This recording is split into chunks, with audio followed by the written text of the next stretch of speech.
The sound of fear is not always an explosion, it's the silence of a mother counting the last coins in her hand, the anxious whisper of soldiers on the border, and the heavy pause of a nation waiting for the next move. Tonight, Iran stands at the edge of a storm that threatens to shatter its economy and ignite a conflict no one can truly control. Welcome back to my channel.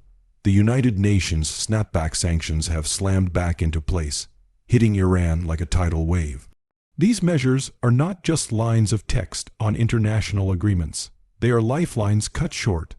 Every sanction squeezes the price of food, fuel, and medicine higher, turning everyday survival into a battlefield of its own.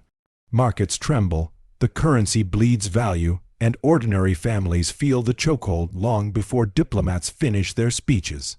Beyond the economic pain, the shadow of war stretches across the Middle East.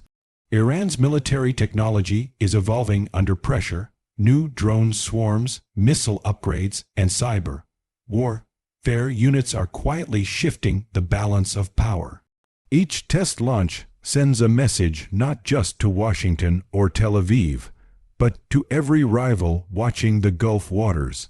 The question isn't if the tension will spark, it's when and where the first flash will ignite. Inside Iran, the government tightens its grip while racing to strengthen its military edge. Advanced ballistic systems are being refined in secret facilities, while surveillance drones now patrol the Persian Gulf with greater precision than ever before. These are not mere demonstrations of strength. They are warnings wrapped in technology. Iranian strategists know that survival in a world of sanctions demands deterrence. Meanwhile, U.S. warships and allied fleets increase their presence in the Strait of Hormuz, one of the world's most critical oil choke points. Every maneuver of a fighter jet or movement of a submarine becomes a nerve-wracking signal. Intelligence reports hint at covert cyber operations, malware creeping through power grids, radar systems quietly probed, communications jammed without a sound. The people of Iran live between these two crushing realities, a collapsing economy and a military buildup that promises protection but risks devastation.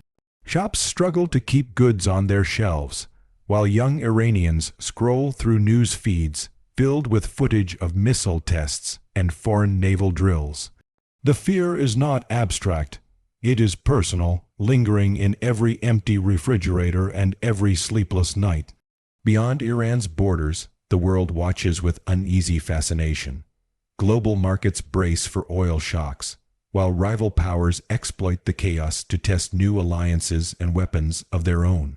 Russia eyes opportunities to deepen military ties. China balances trade interests with cautious diplomacy, and regional actors, from Israel to Saudi Arabia, prepare for sudden escalation. Each nation calculates its next step, knowing that one misfire in the Gulf could drag entire economies and armies into a wider war.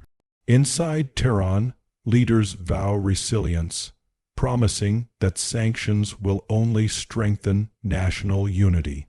But on the streets, resilience feels like a cruel demand. Parents wonder if they can afford basic medicine. Students debate whether to stay or flee. Soldiers stand watch, knowing that a single drone strike or naval incident could redraw borders overnight. As the pressure builds, Iran's military technology becomes both shield and sword deterrence against invasion, yet a spark that could ignite regional conflict. The world has entered a dangerous countdown where each sanction, each weapons test, and each diplomatic misstep tightens the fuse. The question that hangs in the air is no longer whether hardship will deepen. It already has. The real fear is how long before desperation and firepower collide, turning economic pain into the thunder of war.